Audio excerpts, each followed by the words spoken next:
கோமதி, காயத்ரி,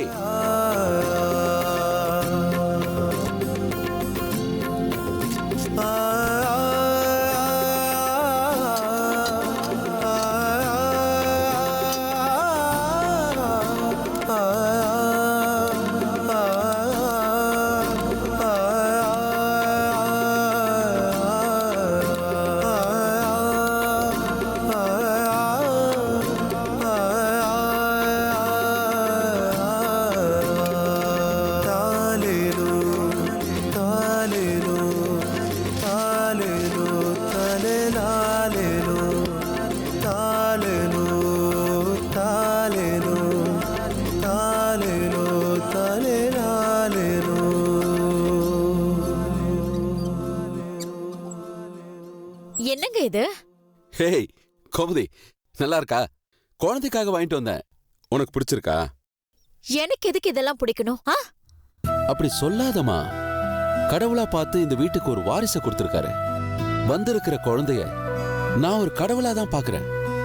அதை நல்லபடியா வளர்த்து ஆளாக்கி படிக்க வச்சு நல்லதெல்லாம் சொல்லி கொடுத்து உலகம் புரிய வச்சு ஒரு கல்யாணம் பண்ணி கொடுக்கிற வரைக்கும் ஆண்டவன் நம்மள தெம்போட வச்சிருக்கணும். இப்போதைக்கு என்னோட பிரார்த்தனை இது மட்டும்தான். ரொம்ப தப்பா இருக்கு நீங்க பேசுறது. தப்பா பேசுறேனா? என்ன சொல்ற கோமதி? இல்லங்க, நீங்க என்ன நினைச்சுக்கிட்டாலும் சரி, எனக்கு இந்த குழந்தைய வீட்டுக்கு கூட்டிட்டு வந்து வச்சிட்டு இருக்கிறது சுத்தமா பிடிக்கல. சும்மா ஒரு குழந்தைன்னு அடைக்கலம் கொடுத்தா கூட பரவாயில்ல, ஆனா இந்த வீட்டோட வாரிசுன்னு நீங்க சொல்றது எனக்கு ரொம்ப சங்கடமா இருக்கு. ஏய், உனக்கு என்ன சங்கடம்? ஏண்டி, 2 மருமக இருக்காங்க. 2 பேருக்கும் குழந்தை இல்லாம போன நேரத்துல தற்செயலா இப்படி ஒரு குழந்தை கிடைச்சிருக்குன்னா இத வேற எந்த விதமா உன்னால எடுத்துக்க முடியும்? ஆண்டவன் கொடுத்திருக்கான் கோமதி. இது புரியலையா உனக்கு? இல்லங்க, உங்க பைத்தியக்காரத்தனத்துக்கு ஒரு அளவே இல்லாம போய்கிட்டு இருக்கு. யார் பெத்த குழந்தைன்னே தெரியாது, யாரு என்ன எதுவுமே தெரியாது. பெத்தவ செத்து போயிட்டான்னு வேற சொல்றாங்க. நாளை பின்ன சொந்தக்காரங்க வேண்டப்பட்டவங்கன்னு யாராவது வந்து குழந்தைய பத்தி கேட்டு வாசல்ல வந்து நின்னா என்னங்க பண்ணுவீங்க? உனக்கு மட்டும் ஏண்டி இந்த மாதிரி எல்லாம் தோணுது? நான் சூர்யா கிட்ட தெளிவா பேசிட்டேன். அந்த பொண்ணுக்கு சொந்தம்னு இருந்தது அவளோட அப்பா மட்டும்தான். அந்த ஆள் என்னடானா, அவ இந்த குழந்தைய பெத்த காரணத்துக்காக பெத்த பொண்ணையே தான் பெத்த பொண்ணு இல்லைன்னு சொல்லிருக்கான். இப்ப அந்த பொண்ணே செத்து போன நிலைமையில இந்த குழந்தைய கேட்டு அந்த ஆள் எப்படி வருவான்? யாரோ வராங்க போறாங்க, அத பத்திலாம் எனக்கு கவலை இல்ல. எனக்கு இந்த குழந்தைய பிடிக்கல. தயவு செஞ்சு இந்த குழந்தை கொண்டு போய் எங்கயாவது விட்டுட்டு வாங்க. வேணா கோமதி, நீ பேசுறது ரொம்ப தப்பா இருக்கு. இது நம்ம குடும்பத்தோட வாரிசுன்னு சொல்ற, அதுக்கப்புறமே இந்த மாதிரி பேசினா என்ன அர்த்தம்? யார கேட்டு வாரிசுன்னு சொல்லி நீங்க முடிவு பண்ணீங்க? என்னாலலாம் ஏத்துக்க முடியாது. இந்த குழந்தைய இந்த குடும்பத்தோட வாரிசுன்னு உங்களால எப்படி சொல்ல முடியுது? ஏத்துக்கிட்டு தாண்டி தீரணும். இதுதான் ஆண்டவன் கட்டளை. திரும்ப திரும்ப நீ எத்தனை தடவை கேட்டாலும் நான் இதைத்தான் சொல்லுவேன். முடியாது முடியாது முடியாது. கண்டிப்பா இந்த குழந்தைய என்னால ஏத்துக்க முடியாது. இதுகிட்ட அன்பா இருக்க முடியாது, கொஞ்சம் முடியாது, சாப்பாடு ஊட்ட முடியாது. இந்த குழந்தைக்கு என்னால எதுவுமே பண்ண முடியாது.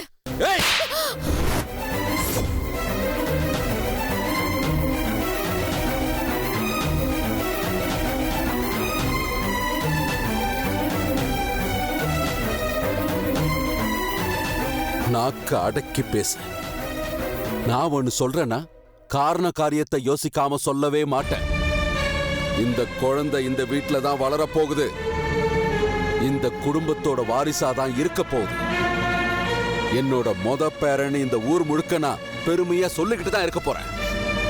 என்ன சொல்றது புரிஞ்சுதா? உனக்கு நான் முக்கியம்னா நான் சொல்றத மட்டும் கேட்டு ஒழுங்கா நடந்துக்கிற வழிய பாரு. உன் வெறுப்பு மொத்தத்தையும் இந்த குழந்தை மேல காட்ட தயாராயிட்டேன்னு தெரிஞ்சது, அதுக்கப்புறம் நீ இந்த வீட்டுல இருக்க மாட்ட. இல்ல, நாங்க யாரும் இருக்க மாட்டோம். எது வேணும்னு நீயே முடிவு பண்ணிக்க.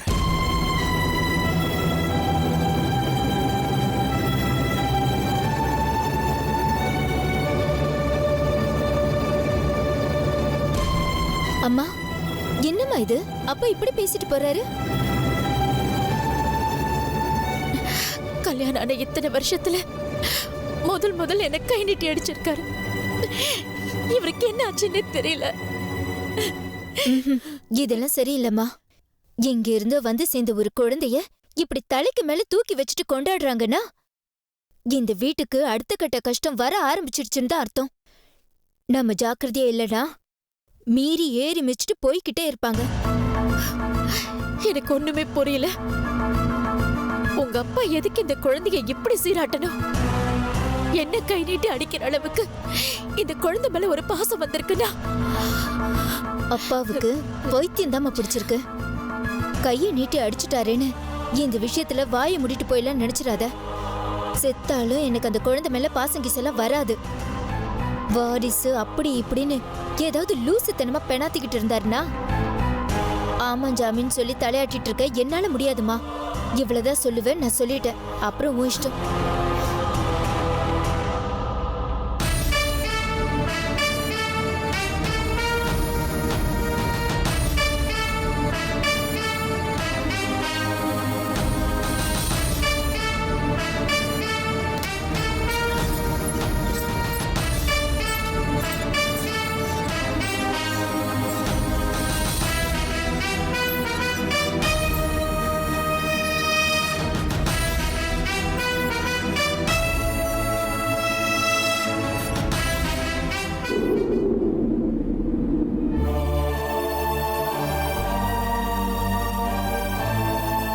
தங்கச்சி முட்டாள் இல்லனா?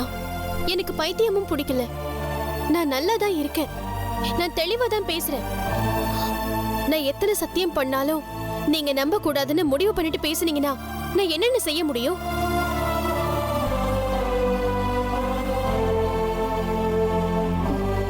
யார்கிட்ட போய் கெஞ்சுவேன்?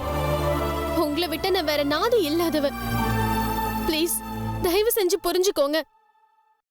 வெளியில இருந்தேனா உங்க கால்ல விழுந்து நான் கதறுவேன். அதுக்கு வழி இல்லாம இப்ப நான் தவிச்சிட்டு இருக்கேன். ப்ளீஸ் என் வார்த்தையை நம்புங்க. நான் சத்தியமா பொய் சொல்லல. என் குழந்தை சாகல, அது உயிரோட தான் இருக்கு. சரிம்மா, உன் குழந்தை உயிரோடவே இருக்கட்டும். ஆண்டவ அதை உன்கிட்ட வந்து சேரணும்னு நினைச்சான்னா கண்டிப்பா கொண்டு வந்து சேர்ப்பான். அது வரைக்கும் கொஞ்சம் பொறுமையா இருமா. முடியாதுன்னு அந்த மாதிரில என்னால பொறுமையா இருக்க முடியாது. இந்த உலகத்துல வேற ஒண்ணுன்னு எனக்கு என்ன இருக்கு சொல்லுங்கண்ணே. நான் படிச்சேன், ஆனா வேலைக்கு போகல. சூர்யாவை காதலிச்சு, ஆனா அவரோட காதல் எனக்கு கிடைக்கலையே. அவரை கல்யாணமும் பண்ணிக்கிட்டேன், ஆனா அவரோட சந்தோஷமா அவர் கூட என்னால வாழ முடியலையே. தொட்டு தொட்டு சின்ன வயசுல இருந்து தோல்வி ஒண்ணுதான் என்ன துரத்திக்கிட்டு வந்திருக்கு. முதல்ல நான் ஜெயிச்சது எது தெரியுமான்னு? என் குழந்தை தானே.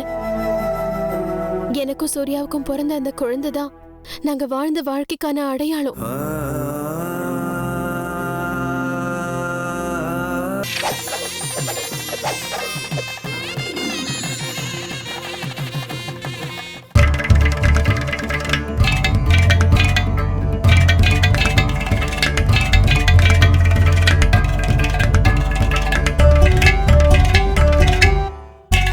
எல்லாருக்கும் நமஸ்காரம். நான் கடம் விக்கு விநாயகராம். விக்கு டிவி என்கிற ஆன்லைன் சேனலை ஆரம்பிச்சிருக்கிறோம். முழுக்க சங்கீதத்துக்காகவே ஆரம்பிக்கப்பட்டது. இந்த சேனலில் இன்னும் பலவிதமான சுவாரஸ்யமான நிகழ்ச்சியெல்லாம் வரப்போகுது. இதற்கு உங்களுடைய ஆதரவு மிக்க அவசியம்.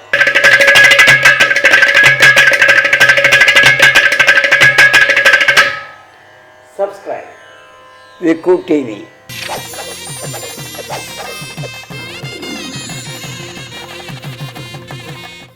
என் குழந்தைய வச்சுதான் எனக்கு எதிர்காலமே. காலம் பூரா புருஷனை தேடி தேடி புருஷனோட வாழணும்னு ஆசைப்பட்டு ஏங்கி அதுக்காக முயற்சி பண்ணியே உன் தங்கச்சி செத்து போயிட்டாங்கிற ஒரு நிலைமை உனக்கு வரணுமா?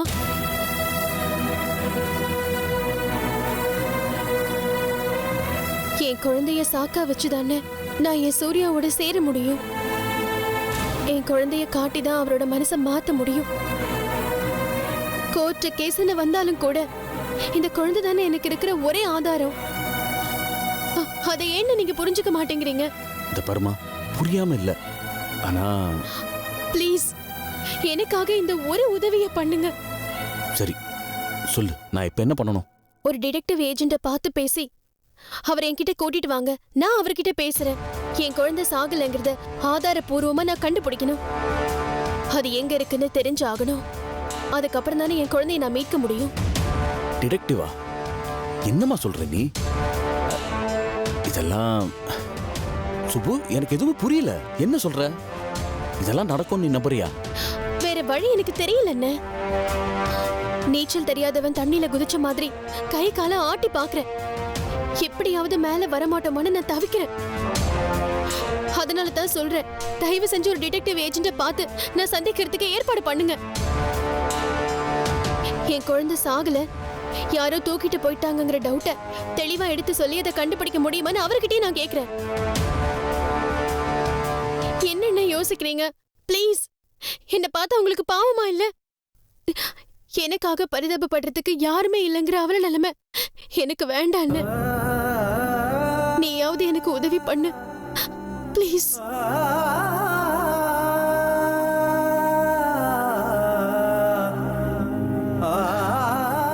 சரிம்மா, இதையும் உனக்காக செய்றேன். உனக்காக மட்டும்தான் செய்றேன். நான் வரேம்மா.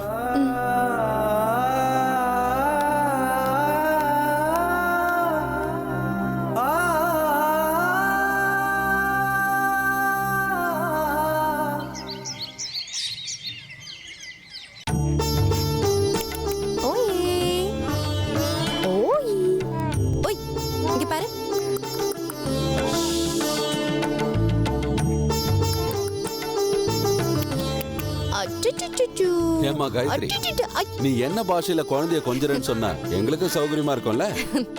போங்க மாமா, கிண்டல் பண்ணாதீங்க.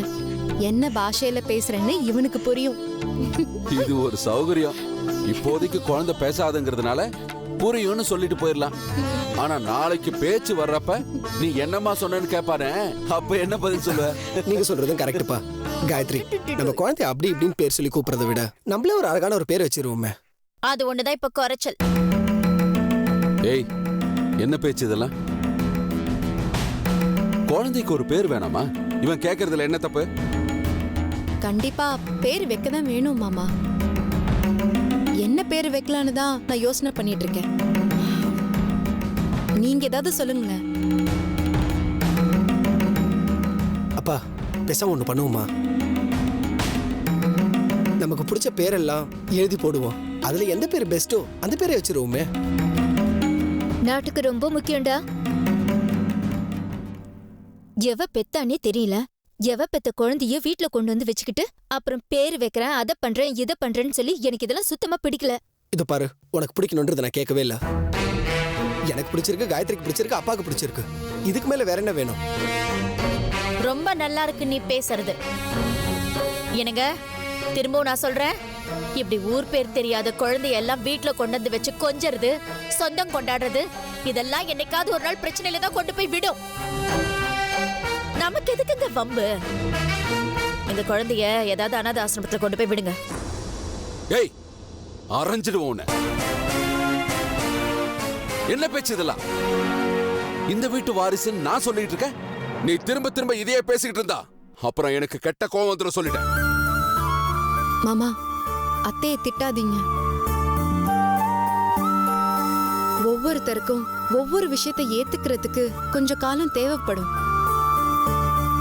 அத்தைக்கு சட்டுன்னு இந்த குழந்தைய ஏத்துக்கிறதுல ஏதாவது ஒரு தடை இருக்கலாம்.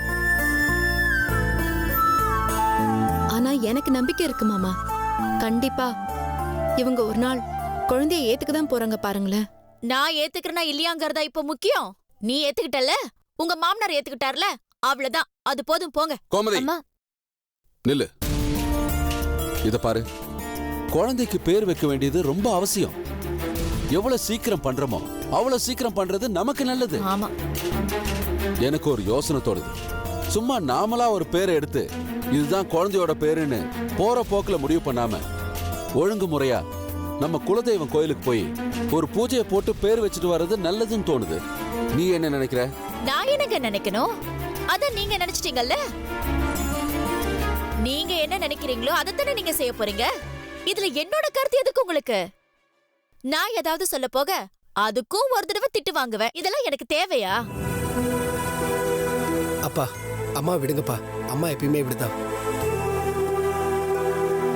நீங்க சொல்றது சரியான யோசனையா தான் தோணுது. குழந்தை வந்த நேரம் நம்ம குலதெய்வம் கோயிலுக்கு போயிட்டு ஒரு பூஜையை போட்டுட்டு வந்துருவோம்ப்பா. காயத்ரி, உனக்கு ஓகே தானே? கண்டிப்பா போவோம் சூர்யா. எவ்வளவோ கஷ்டப்பட்டுட்டோம். அத்தனை கஷ்டத்துக்கும் நஷ்ட ஈடு கொடுக்கற மாதிரி கடவுள் இந்த குழந்தையை நமக்கு கொடுத்திருக்கான். ஆண்டவ சன்னிதானத்துல இந்த குழந்தைய தூக்கிட்டு போய் நல்லபடியா ஒரு பேரை வச்சு கூட்டிட்டு வந்தோம்னா எனக்கும் திருப்தி தான். அப்ப நான் இன்னைக்கே பூசாரிக்கு போன் பண்ணி விஷயத்த சொல்லிடுறேன்ப்பா. நாளைக்கே நாம எல்லாரும் கிளம்பிடுவோம், சரியா? எனக்கு இதுல இஷ்டம் இல்லைங்க. நீங்க குலதெய்வம் கோயிலுக்கு வேணா போங்க, எங்க வேணும்னாலும் போங்க. ஆனா என்ன மட்டும் கூப்பிடாதீங்க, அவ்வளவுதான் நான் சொல்லுவேன். ஏய் ஏய் கோமதி, ஏய் நீ என்ன நின்னு முறைச்சிக்கிட்டு இருக்க? நீ உங்க அம்மாவோட வீட்டுல இருக்க போறியா இல்ல எங்களோட கோயிலுக்கு வர போறியா? எனக்கு இது பிடிக்கலப்பா. நான் இதை ஓப்பனாவே சொல்லிட்டேன். என்னாலெல்லாம் யாரோ பெத்த குழந்தைய நம்ம வீட்டு வாரிசுன்னு சொல்லி ஏத்துக்கிட்டு சந்தோஷமா இருக்கிற மாதிரி நடிக்க முடியாது. உங்களுக்கு பிடிச்சிருந்தா நீங்க வச்சுக்கோங்க, நீங்க கொஞ்சிக்கோங்க. ஏன் நீங்களே கூட சீராட்டிக்கோங்க. என்ன விட்டுருங்க, நான் இந்த வம்புக்கே வரல. காயத்ரி, அம்மாவை பத்தியும் வனிதாவை பத்தியும் உனக்கு நல்லாவே தெரியும். நீ எதை நினைச்சும் வருத்தப்படாதம்மா. இதுல வருத்தப்படாம எப்படி இருக்க முடியும் சூர்யா? மாமா கொடுத்த நம்பிக்கையில குழந்தைய வீட்டுக்கு கூட்டிட்டு வந்துட்டோம். ஆனா அத்தை இதை ஏத்துக்கலனா எதுவுமே முழுமையாகாதே. ஏத்துப்பாமா, நீ தானே சொன்ன எல்லாத்துக்கும் ஒரு காலம் இருக்குன்னு சொன்னியா இல்லையா? கொஞ்சம் பொறுமையா இருப்போம். கண்டிப்பா கோமதி மனசு மாறுவா. குழந்தைய அவ ஏத்துக்க தான் போறா. கூடிய சீக்கிரம் அது நடக்குதா இல்லையா நீயும் பார்க்க தானே போற. தயவு செஞ்சு அதை பத்தி நினைச்சு கவலைப்பட்டுக்கிட்டு இருக்காதம்மா. நாளைக்கு நாம எல்லாரும் குலதெய்வம் கோயிலுக்கு போறோம், குழந்தைக்கு பேர் வைக்கிறோம். என்ன பேர் வைக்கணுங்கிறத நீங்க 2 பேரும் சீக்கிரம் யோசிச்சு முடிவு பண்ற வழியை பாருங்க.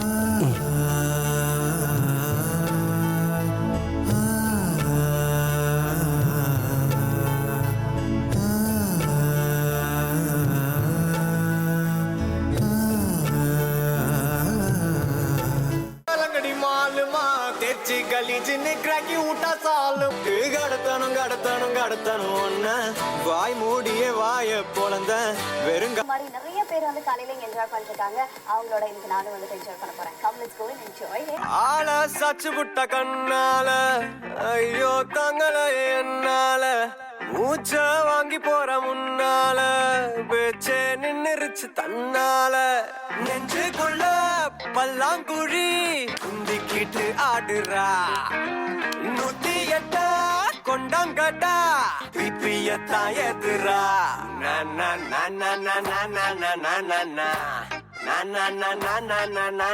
எஸ்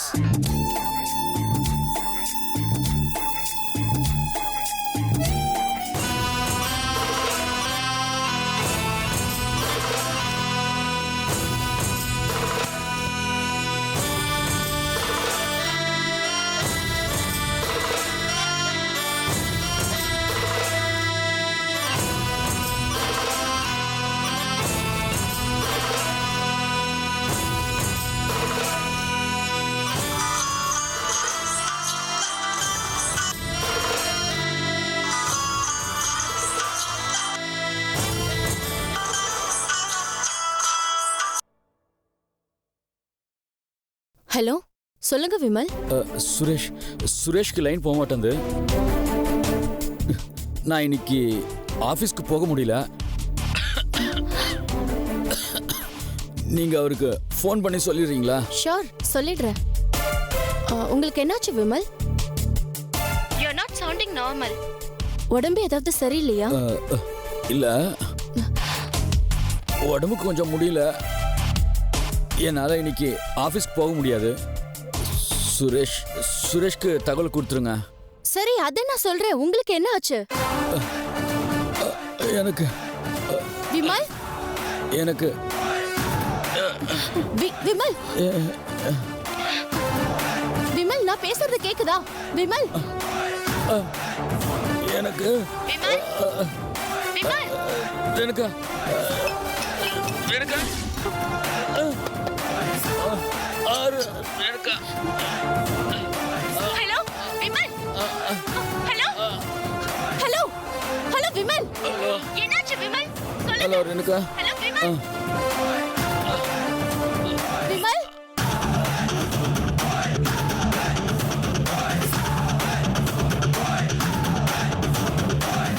ஹலோ ஹலோ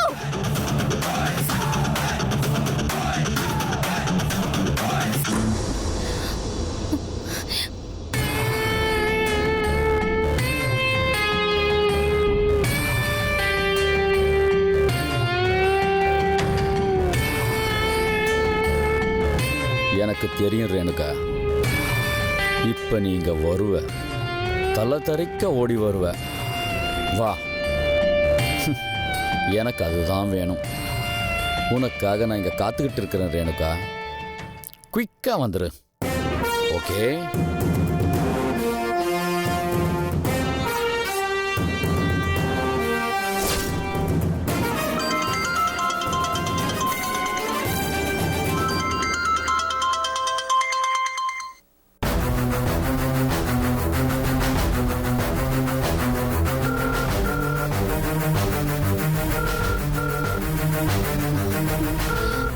எடுங்க போன். என்னாச்சு இவருக்கு? போய் பார்த்துட்டு வந்துடலாம்.